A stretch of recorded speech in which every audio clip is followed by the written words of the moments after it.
It looks like those who voted for Brexit here in the United Kingdom are losing faith in Prime Minister Theresa May and her government to deliver it. Polling evidence suggests that Prime Minister May, her government and her party are all suffering a decline in support as the Brexit negotiations struggle on. Brexiteers in her own party have publicly expressed concerns that May wants a soft Brexit, which leaves Britain close to the EU customs arrangements and the regulations, against what seemed to have been promised. Meanwhile, Labour leader Jeremy Corbyn has improved his poll ratings, coming within 10 points of May in terms of who'd be the best Prime Minister. The poll showed a growing public interest towards staying in the EU single market, one of Labour and Corbyn's main demands. At the same time, Best for Britain, a well-funded anti-Brexit movement, launched a formal campaign for a second referendum on the country's membership of the European Union. They want that vote to happen before formal withdrawal on March the 29th, 2019. The UK is committed to leaving the EU single market and customs union after Brexit, which officially takes place next year. A transition period is currently set to last until the 31st of December 2020. But the British government has faced fierce criticism from the public in the UK and also from the EU for its lack of clarity on its Brexit strategy. Many in Britain remain confused about what that strategy actually is, or if there even is one. Has the British government been clear about its Brexit plan? And should there be another referendum on the subject? Simple questions with important answers. We began by asking the public, what is your opinion in regard to Brexit? Do you agree with leaving the EU and why? Here's what we found out. Not sure, because I think both sides are still, I don't want to say lying, but you know, are you going to save this money? Is it going to be better? Is it going to be worse? I don't think anybody knows. And, you know, the impact it could have on the city, financial services, you read all these stories, flights happening. You know, it sounds like there could be more negatives, and it's not stopped immigration anyway, is it? I don't have a lot of information about it back then and even now. But I think looking at the current economic state of the UK, I think it wasn't perhaps the best time to leave the EU. At that point in time. I felt like it was nice to sort of, you know, be heard and just have the option to either stay or to leave. But I wasn't sure which way I was going to go. Like I said, the people have spoken. You know, whether I agreed with it or not, the majority of people said leave, so it be. We just need to get on with it. I think for their own right, it can be right for their own people, because I think many people, they don't know or not educated about the benefits of staying in the UK. So they are right in a way, because I believe that it can be upsetting or annoying for people who doesn't have the knowledge about the benefits and what migrants bring to the economy and to the UK itself. I agree with Brexit, and I think give Britain a chance.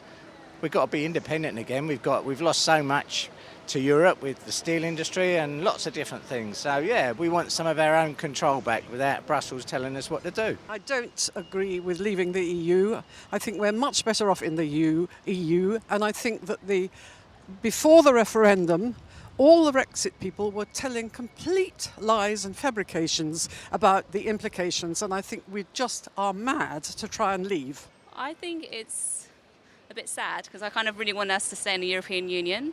I think it's a bit difficult because I kind of had an idea I'd like to sort of live in Berlin, and now I don't think I'll be able to do that. Also, I just think it's bad for trade.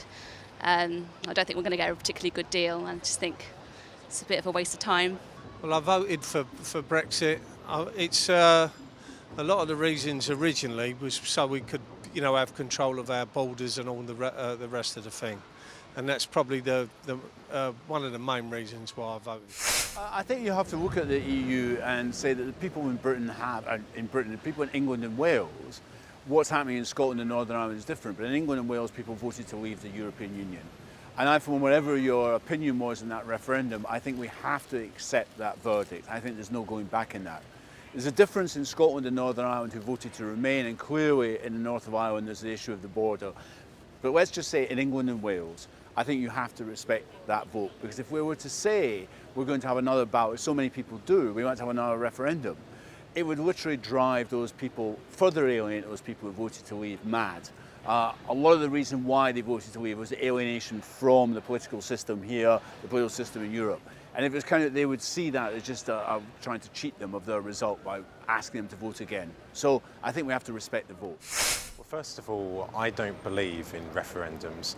Politicians are elected to take difficult decisions, and it is simply unacceptable, in my opinion, that the people are expected to vote on issues which are extremely complex. And let us not forget that David Cameron held the referendum for ulterior motives, namely to ensure the survival of his premiership and to stop the hemorrhage of support from the Conservative Party to UKIP.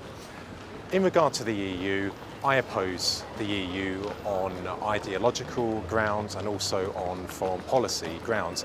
But I would say this, if I was a British industrialist, which I'm not, but if I was, I suspect I would support British membership of the European Union. Has the government been clear on the Brexit strategy and its effects on the public, and in what way? We put that to people here in central London. Well, I think they're absolutely farcical. I think it's an absolute joke, and I think as much as I think Boris can be a bit of a pain in the behind, I think his comments that actually Trump probably would have done a better job is true. I've got no time for Trump whatsoever, but I think from a negotiating perspective, I think he'd do a far better job than what we're doing. I don't think the government has been clear, but I'm not too sure if the government were involved in the sort of the misinformation at the time anyway. I think maybe the government don't know themselves. I think that's probably really what it is. It's been a while now, and I feel like we still don't know which way we're going. So already, it just doesn't feel very clear. Not fully, no. But I don't think anybody would have been able to say the truth. There's been so much toing and froing about it. It's just, it confuses everybody. But at the end of the day, I just feel like just to get on with it. The people voted for it, 2 years ago now? And they really should be getting on with it and doing what the people want. It was just a quick voting and a fast decision that no one really knew for months, or maybe for the past, 1.5 years, what it really involves. About as clear as mud. Yeah, no, I don't really think that they know what they're actually doing at the moment, and I don't actually think that they have got a clear view of what's happening, because there's so many arguments between everybody within the government, it's unbelievable. No, not at all. They don't have a strategy. They're too busy arguing among themselves to try and keep the Tory party together, and they're not thinking about the country as a whole. Not particularly. I do keep up with it on the news, and I feel so confused. I'm not really sure what's happening, to be honest. I think there's those arguments within the Tory party, and there's rebel MPs, there's two different factions, and I don't really know what's going to happen. So I don't really know what the policy or the deal we're going to get is going to be. So yeah, I don't think it's particularly clear. Probably not. I think there's too many infighting between the party, and still people, although 17.4 million voted to come out, it's not really clear as to the reasons, why that it's not all going smooth. Not at all. I heard a guy yesterday, a working class guy, saying to one of his friends, I voted for Brexit, but you can't trust this government to do anything. I think what's happened this week is Theresa May has kind of muddled through. She's managed to see off her backbencher votes, and she's got a soft Brexit deal, which clearly suits, in particular, the City of London and a majority, leaving behind a residue of people inside the Tory party, MPs, who are very bitter about this. But I think she's got it. And I think she's been able to do that because most Tory MPs understand that if they were to vote against her, or to vote to do her down over the Brexit deal, the government would fall, she would go, and they're faced with a general election, there's no guarantee whatsoever the Conservatives will win. And I think she's managed to do it. But there's no clear strategy here. It's just about self-preservation that they've managed to blunder through till they get to this stage. But they now do seem to have got somewhere about that they are going to go for a soft Brexit deal which will keep Britain in some sort of relationship with the single market. The details we don't know. In short, the government has not been clear in regard to its approach to Brexit, and there is little surprise because the Conservative Party at Parliament is divided, the Cabinet is divided, and I don't think any politician, Conservative or Labour, would have a clear strategy for Brexit. This is an unbelievably complicated issue. And I don't think when David Cameron held the referendum, I don't think he really thought that he was going to lose. But that just shows what happens when you take decisions without fully considering all the potential consequences. So no, the Cabinet is not clear on this issue, and Theresa May's position is not being helped because there is a lack of discipline in her Cabinet. She is not fully in control of her government, and of course I am referring to people like Boris Johnson, David Davis and Liam Fox, who are really calling the shots. Is Theresa May capable of delivering a successful Brexit? Here's what the British public think.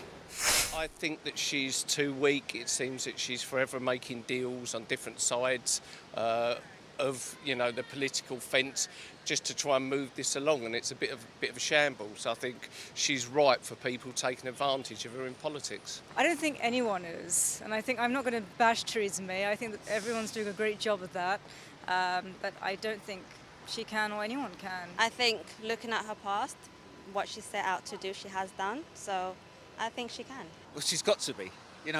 Whether you like it or not, she's the person in charge. She's got to deliver it, and whatever she delivers, again, like I keep saying it, we've just got to go with it. She looks like a tough lady, so if someone, then she should be able to bring the best deals for the UK. I'd like to think she was, if she got the support of the government and different members of Parliament. But she's got to convince them first, and they know what's going on. So, yeah, I think if she gets the support and she gets the right guidelines and know where to go, I think it should be all right. I don't think she's able to, no, because I don't think she was originally in favour of staying in the European Union. Now she's gone along with what she says was the will of the people, but I don't think it is the will of the people. So I don't think she is really capable, but I don't know who the alternative is. I don't think there will be a successful Brexit. I don't think it's possible. I think Brexit's going to be painful whatever way it happens. So I can be a bit sort of pessimistic about it.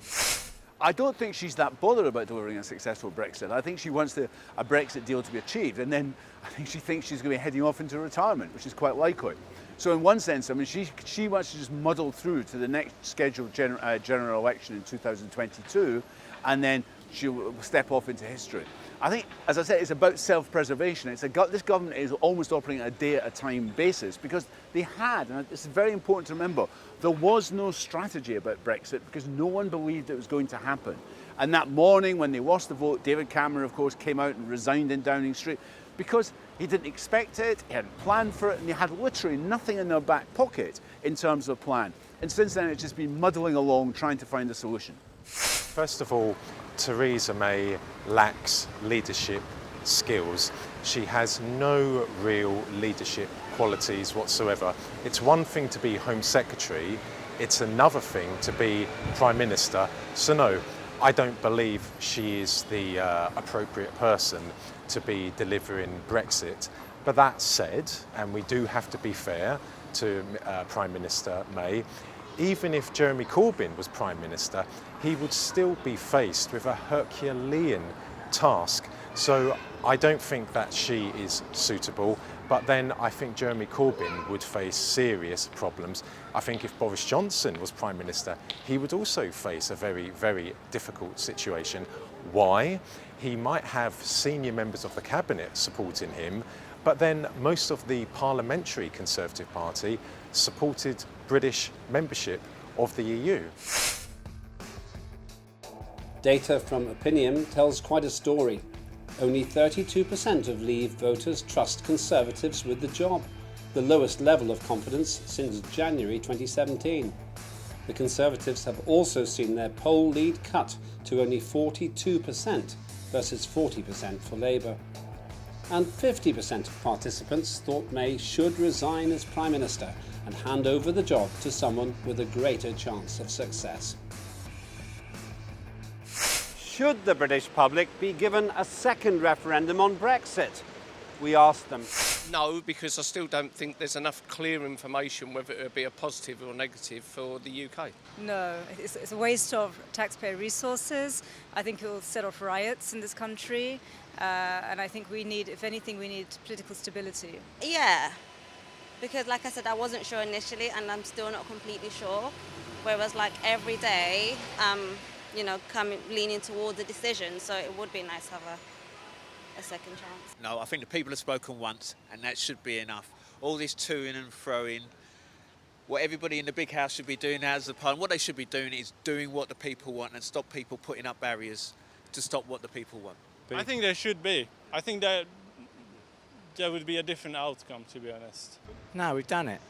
Why do it again? Everybody else has decided what they want to do and they've decided it. So, you can't second thought these decisions. You make it and you do it and that's it. You've just got to get on with it. I do think so, and I think there are about 2 million young people who now have the vote, who didn't have the vote for the referendum, and almost certainly they are very much in favour of staying in the European Union. So I think we should have another referendum. Yes, definitely. I think there should at least be a referendum on what the Brexit deal is. I think, before they start making decisions and sort of have a deal with the European Union, I think we should have a chance to say whether we want what's happening. So yeah, I think there should be a referendum on that at least. If not, it'd be great to have another referendum on whether we stay in the EU or not, but I think that time has passed. Not at all. I think once you have a vote, otherwise you could do that about everything. We've had a football match, the team wins 5-0 and then suddenly they say, oh no, we won't have that, we'll play that again, we didn't like the score. I think in terms of England and Wales, there's a very clear vote for leaving the EU. I don't think there should be another referendum. I think lots of middle class people are demanding it, mainly I think for relatively selfish reasons. Their kids having access to the Erasmus programme or the holiday homes in France or Spain, whatever. But I think for the majority of people who voted to leave, they did so because they were so alienated from the system, the political system, both here and in the European Union. They were giving the politicians, both in Westminster and in Brussels, a kick up their backside. And if you were to say, no, sorry, we're going to discount your vote, we're asking you to vote again, it would enrage those people. And I think the danger there is they're going to look around for an alternative, and that alternative could be something on the right, to the right of Theresa May, and could be very nasty. So I'd be very careful about going down that road. As I said, in Scotland, I think it's going to fuel demands for a second independence referendum because Scotland voted to stay in the EU. And in Ireland, I think it's going to lead inevitably towards a united Ireland as the only way of solving the conundrum of the Irish border. I don't believe there should have been a referendum in the first place, but there was.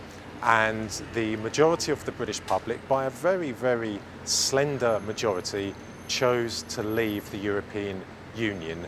Whether that was right or wrong is absolutely irrelevant. A referendum was held, the British people decided that is the end of the matter. Britain has to leave the European Union. So what the question should be is, how will the British government deliver Brexit? Will it be in the interests of British industry, British trade and foreign investment? These are absolutely key questions. But if you hold another referendum, what's to say that the opposition side will say, well, we don't agree with this result, let's hold another referendum? No. The people spoke in 2016, that's the end of the matter. Best for Britain, a multi-million-dollar anti-Brexit group backed by US billionaire George Soros has given hundreds of thousands of dollars to support the anti-Brexit campaign.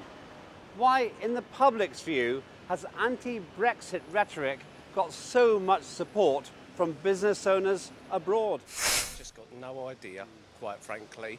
I mean, people like Soros, he's the guy of Black Monday, isn't he? So, there's got to be some very, very good financial gains for people like him, which automatically makes me a little bit suspicious that the average person in the street will fare pretty badly if he's going to do okay. Perhaps they have business interests, global business interests, where they needed to be headquartered here for tax purposes. Also, perhaps People like George Soros, I'm guessing he did want some form of social cohesion following his life experiences. Who knows? Who knows? But I think it's a lot of money down the drain on both ends. Well, foreign businesses, it should be dealt with at home. They're only looking after their own vested interests, as far as I'm concerned. And I think the people voting the way they did, they all thought that they were looking after their own. So, I said if it's a British referendum, British people voted, so let the Brits get on with it. That's not the right thing to do. Foreign people shouldn't decide on the future of the UK. I think only UK citizens should decide whether they want to remain in the UK or not. Because that's our route into Europe, and that's what they want. They want to keep us in Europe, so then they've got an easy tariff and way of getting into Europe. It's obviously, if he's American and he's pumping money into it, he's looking after his own interests. He's not looking after ours. And the American people, they let them get on with theirs and we'll sort ours out. So, yeah. Because I think they know that there are so many unplanned issues which will harm generally the world trade, apart from just Britain, but trade generally. I think it will cause chaos, and I think that's why a lot of overseas business people want us to stay in. Probably because it's not very good for business. I mean, there's going to be loads of these tariffs and things like that, and I think there's always sort of barriers on trade, and obviously free trade is better for business, and we're going to have to find out these better trade deals, and they're probably really worried, I would imagine. Again, it's really, and don't know enough about it, but I'd rather the Tories be dealing with it than Labour, that's for sure. The European Union favours the multinationals, it favours trade. The whole Lisbon Treaty was set up to promote a neoliberal agenda. They want to preserve that. They're very worried what happens if the European Union falls apart. Soros himself is from Hungary, where there's a very right-wing government, a very racist, anti-Semitic government, which is also Eurosceptic. He is persona non grata now in Hungary, not always for the best of reasons. But he has a history, we should remember. This is a man back in 1992 who was gambling on the pound leaving the European exchange mechanism at the time. So I think a lot of people who've known about George Soros as an international speculator and financier are going to look at him and say, well, if he wants us to stay in the European Union, maybe it's a good reason we should come out. So I don't think the fact that big business is stacked up, and it was so obvious during the referendum campaign, I think we should remember it. I mean, one acquaintance of mine who voted to leave said he saw Richard Branson on the television urging him to vote to stay in the European Union. And he thought, well, there must be money in it for Richard Branson. There's nothing for me, so I'm going to vote to leave. Well, it's ironical, isn't it, how members of the Remain camp talk about Russian interference in British politics, and here we have very, very wealthy businessmen who are not British and who live abroad, and they are pumping money into the Remain camp. That's very, very ironical, in my opinion. But we should also be aware that the Brexit camp is being backed by some substantial donors as well. I don't think there's really that much difference in terms of strength between what the Remain camp is saying and what the Brexit camp is saying. They certainly want to ensure that the British economy doesn't suffer, but in terms of merits to both camps, I think they're both as bad as each other. British Foreign Secretary Boris Johnson has warned that negotiations with the EU face meltdown, saying that Brexit supporters risked getting a far worse deal than they had expected. He attacked the British government's Brexit talk strategy and said it lacked guts. He even suggested US President Donald Trump could do a better job. Boris Johnson said the government was reaching a phase in its negotiations when Britain would take on a more hard-line position with the European Union negotiators. But can Theresa May deliver a successful Brexit? She says she can. Many, including members of the public and in her own party, think she can't.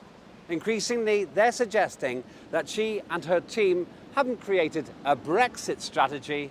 They've simply created a political mess.